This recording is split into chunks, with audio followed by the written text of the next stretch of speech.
So how do we sculpt wood inside Blender? First, I want to give a little bit of a shout out and give credit where credit's due, and that is this amazing guy here. It's Polygon Academy, and you should really subscribe to that one as well and look what he has, because this essentially is the same steps at what he does, but he uses the program called ZBrush. Not everyone has ZBrush, and I wanted to kinda give it an update and make sure you can do it also in Blender. Blender recently got a lot of updates for sculpting, and in the future is also a lot coming, so I think it's time to get some tutorials out for that. So here we have our cube. Let's make it a more of a plank shape, so I'm gonna scale it down around the x-axis and scale it around the y-axis. And when you're going to sculpt, you want to have more geometry, right? We do have the option now in the sculpting section, which is Dyn Topo, but in this case I think it's better to just get the geometry up in your model itself. So what you want to do is you want to subdivide it. But if you just subdivide it like this, you will be able to see that every face you have is elongated. And you do not want that, because that will give a lot of problems during sculpting. So if we go a little step back, we want to make the geometry square. How do we do this? Well, we just look at the side. I'm gonna get 2 edge loops in here, and here we already have a way more square geometry. Let's also do it here, so just scale it up here, and around here would be a nice square face, right? So top, side, and this one all have a very nice geometry to sculpt with. So now we want to give it some more subdivisions, because if we want to sculpt now, you can see that, you know, we don't get any detail. So let's go in here, and we want to give a multi-resolution to this here and subdivide it. You can see that it works the same as a subdivision surface, and it gets all smooth, right?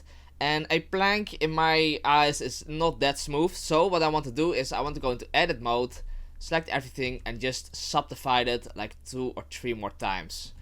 Now you'll see that it will get less smooth. And the last thing that we need to do is make sure this is a shade smooth. So W and smooth, give this a smooth shading. So if you go to sculpting, you can see that an error comes up. Object has a non-uniform scale. What is this? Well, you just saw in the beginning we scaled this down the x-axis and then around the y-axis, and we did not apply the scale. So if you select your model, click on Ctrl A and apply the scale. Now if we go back to sculpting, you can see that that error does not come up anymore, and we can just start sculpting. Very, very cool. So I do have a tablet, and I'm gonna use that later on. I will first show you a little bit of the techniques that I'm gonna use, and then I'm gonna sculpt it myself.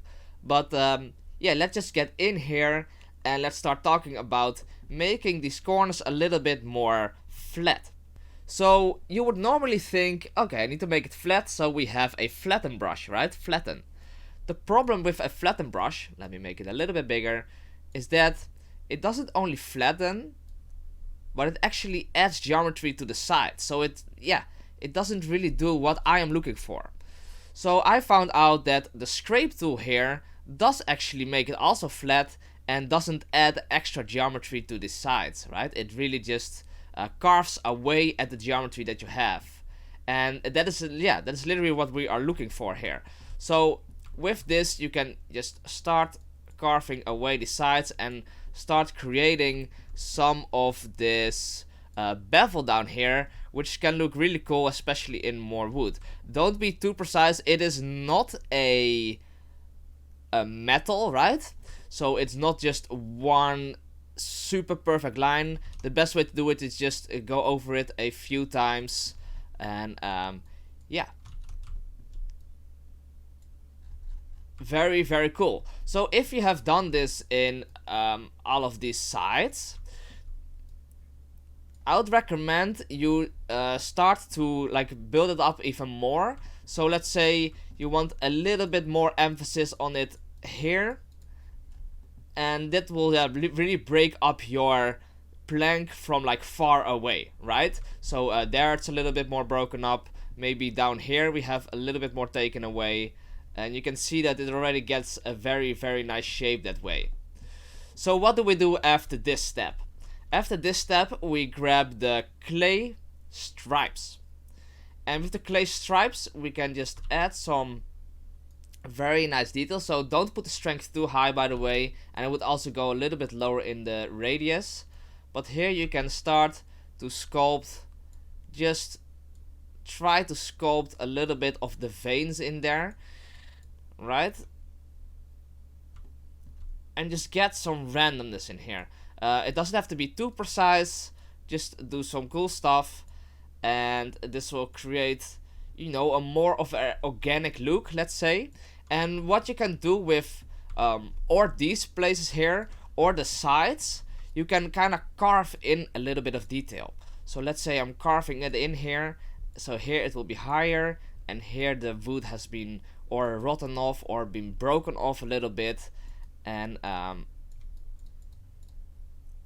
yeah, by the way, I'm doing this also with my mouse right now, just to stay true to that you also can do it with a mouse, and later on I will do it with a tablet. I do have a Wacom tablet. It was quite expensive, but I really, if you're gonna sculpt daily, you really need this, by the way. So I really recommend that one. Very cool. So it already looks a way more like a wood, right? So after this, I might even go a little bit up inside my subdivisions. So now that we have the subdivision up, we can grab our draw brush and create some of these little bit deeper lines. For the strength a little bit up, radius. Don't do it too big. You don't want a softer look, but yeah, create some of these deeper engraved lines here.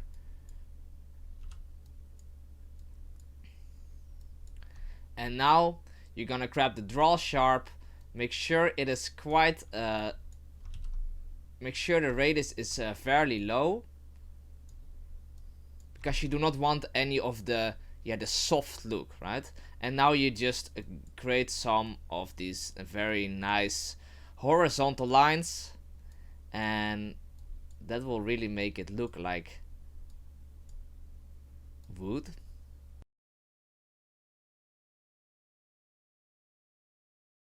You can really carve away at this, by the way. You don't have to be too careful, but you can see that it is a little bit too much right now, right? And that's totally fine, because at the end we're gonna grab our scrape brush again, make sure the radius is a little bit up, and I'm gonna put the strength down so I can see what's gonna happen, and I'm just gonna scrape a little bit of this away, right?